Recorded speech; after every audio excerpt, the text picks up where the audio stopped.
What's going on YouTube? Trucking to Life here one more time, guys. Guys and gals and gals and gals. Yeah. Anyway guys, today's video is going to be about the different phases of being a truck driver. Most truck drivers go through these phases.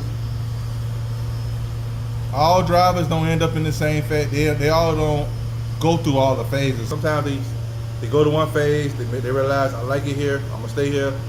Or sometimes they go through all four. Sometimes they skip phases. But all truck drivers end up in one of these phases.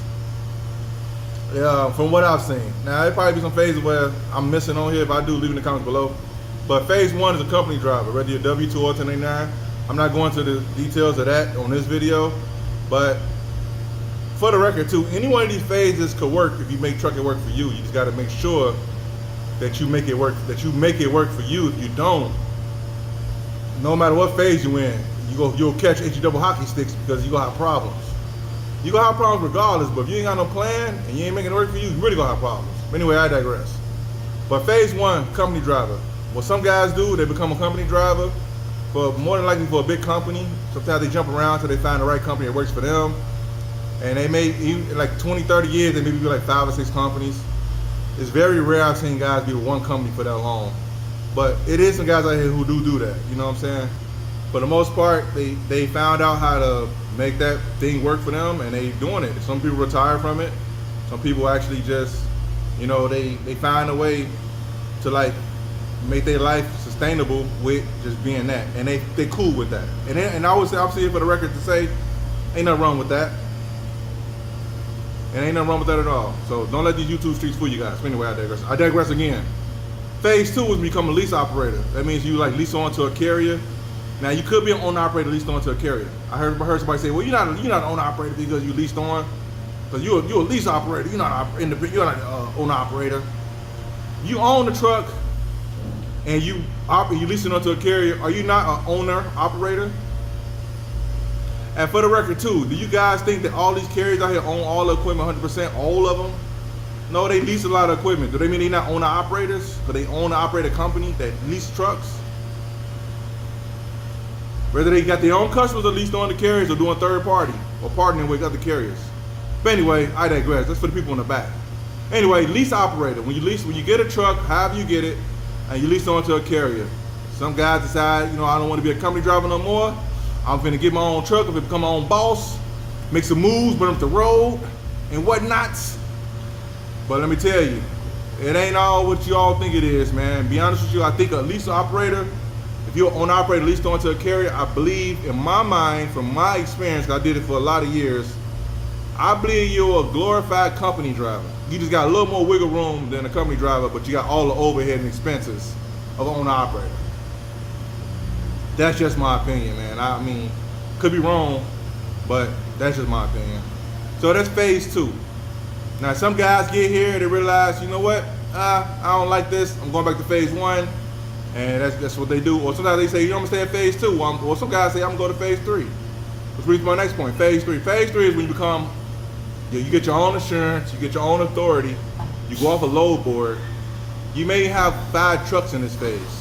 So the amount of trucks don't necessarily mean that you're a different phase in phase three. So phase three is when you get your own customers. You probably work partial load board, partial customers.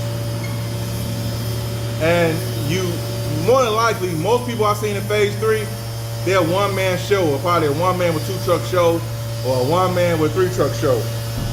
That's what I've seen from my experience. This guy over here putting in some work, man. I can't stop, you can't keep a good man down always. These guys putting in work. But anyway, I digress again with dust flying on my face. Phase three is when you go on a load board, you fish for your work every day. And you're trying to figure out how to like get your work every single day.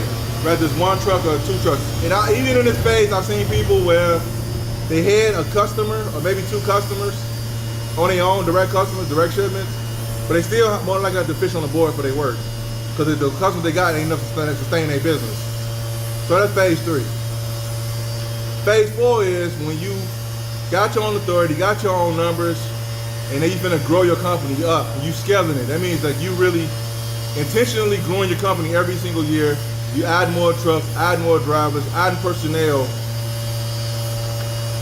and you actually trying to be competitive in a market out here with other transportation carriers. You actually not just becoming a one-man or two-man show. You actually growing a company and you expanding. Now I've seen 4 of these phases. Now I've seen probably a handful of people go to phase 3. I've seen very much little to none go to phase 4. Because phase 4 requires total entrepreneurship. Speaking of that, let me touch on this real quick, guys. I don't believe, since I'm talking about entrepreneurship with phase 4, I don't believe, this is my personal opinion, I don't believe phase 2 is entrepreneurship. I don't think it's entrepreneur to me. It's your business, your personal business, but you lease the on to somebody else, or you gotta like fish for your work every single day. Is it really entrepreneurship? Maybe phase 3. I think phase 3 be entrepreneurship. But phase 2, lease operator, I don't think that's not entrepreneurship. That's more entrepreneurship, if you ask me. And phase 4 is definitely entrepreneurship. You get it from the mud. Well, phase 3 and 4, I would say entrepreneurship. You on your own, you got to fish for your own work, fish for your direct customers. But phase 4, you just going all the way with it. You becoming like an XPO, or Conway, or R&L, freaking Swift, Davey Hunt. Them guys are phase 4 and beyond. They are really upper echelon because they built a corporation. And they built a business, built it out fully. So one of these 4 phases, all truck drivers go through. If you're really dedicated, you make it to phase 4 and you go all the way to phase 4. Me, I wasn't dedicated. I made the phase 2 and I was out. And then I was just out. But anyway, I digress again. So anyway, YouTube, I hope this video was helpful. It's a short video. It don't take long to explain this, man. Any one of these positions to work for you, you gotta make sure that you have a plan. That's it, have a plan. If you don't have a plan, none of them go work. Even a company job position ain't gonna work. You got a plan, but they gonna play games. You'll get burnt out, you're gonna make emotional decisions, and you're gonna mess around and get tricked out your position. Anyway, I digress to the third power. Alright, YouTube. Hope this video was helpful. Give you a little understanding of what's going on here. I'll see you guys in the video. Peace.